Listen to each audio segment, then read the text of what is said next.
ठिकाणी माझी मुलाखत चालू आहे, बरोबर आहे.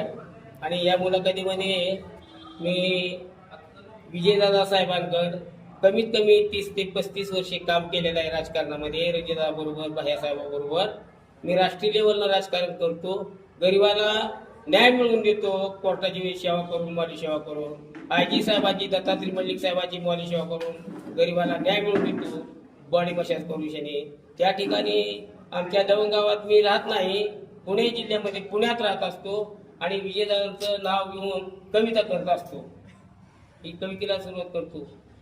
अरे तोंडात राम आणि किशासुरी, तोंडात राम आणि किशासुरी, मुंबई महाराष्ट्र राज्यामध्ये सर्वत्र पक्षाचे राजकीय नेते व राजकीय नेत्याचे गुंड विजयदादा साहेबांच्या बंगल्यावर का जातात आणि विजयदादा साहेबांना मतदान का करतात अशी मुंबई महाराष्ट्र राज्यातील, सोलापूर जिल्ह्यातील आणि माळशिरस तालुक्यातील ही गुंड खच्चीकरण करू शने विचारून दिनदुबळ्या दलितावर अन्याय करून विजयदादा साहेबांच्या बंगल्यावर का जातात आणि पप्पा साहेबांच्या बंगल्यावर का जातात आणि विधानसभेमध्ये आणि विधानसभेमध्ये विजयदादा साहेबांना आणि पप्पा साहेबांनाच का मतदान करतात म्हणून मुंबई महाराष्ट्र राज्यातील रायगडच्या शिवछत्रपती शिवाजी महाराजांच्या हातातल्या तलवारीसारखी त्या माळशिरस तालुक्याच्या सोलापूर जिल्ह्यातल्या गुंडाच्या पॅटीच्या दिशेमध्ये होती बघा विजय साहेब सुरी आणि तुम्हाला मतदान का करतात म्हणजे मारतात. गेल्या 20 वर्षापूर्वी असा काळ चालू होता. मारतात दिनदुबळ्या दलित कार्यकर्त्याच्या उरी आणि तळ्यामाळ्यातल्या शेतकऱ्यावर सुद्धा रात्री जाऊन बोकडं शेरडं कडं चोरून आणून खाऊन त्याच्या सुद्धा अंगावर सुरीनं वार करी आणि भारतीय आणि राष्ट्रीय म्हणून लागणाऱ्या 2 नंबर धंदा करणाऱ्या वाईट छापच्या सुद्धा दुकानावर जाऊन वसूल खंडणी देत नाही त्या मुस्लिम मित्र म्हणून सुद्धा सुरीनं वार करी. कुणाला हाणणार नाहीत आणि कुणाला बोलणार नाहीत. भूक लागली तर त्याच्या पोटाला भाकर देणार आहेत.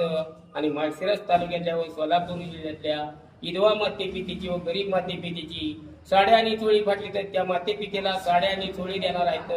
हायते बघा बोलले बरमध्ये धीव आळंदी माननीय मुख्यमंत्री शरद पवार साहेबांच्या आश्वासनाखाली होणार होते महाराष्ट्राचे मुख्यमंत्री विजयदादा साहेब गेल्या 25 वर्षामध्ये ज्ञानेश्वरी.